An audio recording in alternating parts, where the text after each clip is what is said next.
భారతదేశ మొట్టమొదటి మహిళా ప్రధానమంత్రి అయినటువంటి కాంగ్రెస్ పార్టీ నాయకురాలు శ్రీమతి ఇందిరాగాంధీ గారి వర్ధంతి సందర్భంగా మరి ఈరోజు మందమరి పట్టణంలో B1 కార్యాలయం వద్ద కాంగ్రెస్ పార్టీ కార్యాలయం వద్ద యూత్ కాంగ్రెస్ ఆధ్వర్యంలో మరి మంత్రివర్యులు శ్రీ గడ్డం వివేక్ వెంకటస్వామి గారి ఆదేశాల మేరకు ఇందిరాగాంధీ గారి చిత్రపటానికి పూలమాల వేసి మరి ఈరోజు యూత్ కాంగ్రెస్ ఆధ్వర్యంలో నివాళులు అర్పించడం జరిగింది. మరి ఈరోజు చూసుకున్నట్లయితే తెలంగాణ రాష్ట్రంలో మరి ప్రతి గల్లీలో ప్రతి ఒక్క ప్రాంతంలో ఇందిరాగాంధీ వర్ధంతి తప్పకుండా చేసుకోవాల్సిన అవసరం ఎంతైనా ఉందని నేను ఈరోజు యూత్ కాంగ్రెస్ తరఫున కోరుకుంటున్నాను.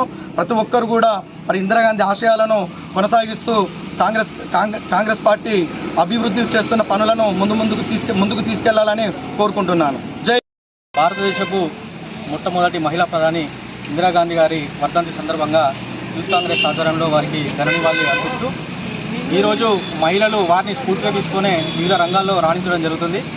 అలాగే ఇందిరాగాంధీ గారు మన తెలంగాణ ప్రాంతం నుంచి మెదక్ ఎంపీగా ప్రాతినిధ్యం వహించడం పట్ల తెలంగాణ వాసిగా మేము గర్విస్తూ ఉన్నాము.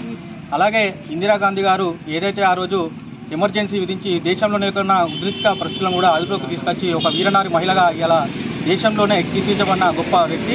వారిని భారత ప్రభుత్వం ఆనాడే భారతరత్నతో సత్కరించింది, వారి సేవలను గుర్తించి. నిజంగా ఇందిరాగాంధీ గారి కృషి వల్లనే ఆ రోజు దాదాపు 43 రోజుల పాటు పాదయాత్ర నిర్వహించి గరీబీ హటావో అనే నినాదంతో ప్రజలందరిలో ఒక స్ఫూర్తిని నింపి ఈ పేదరికాన్ని పారదోలాలనే ఉద్దేశంతో సుమారు 45 ఏళ్ల కిందనే పేదరికాన్ని ప్రారంభాన్ని ఆ రోజే ఆలోచించిన ఒక ఉత్తమ మహిళని ఈ దేశం కోల్పోవడం చాలా బాధాకరణ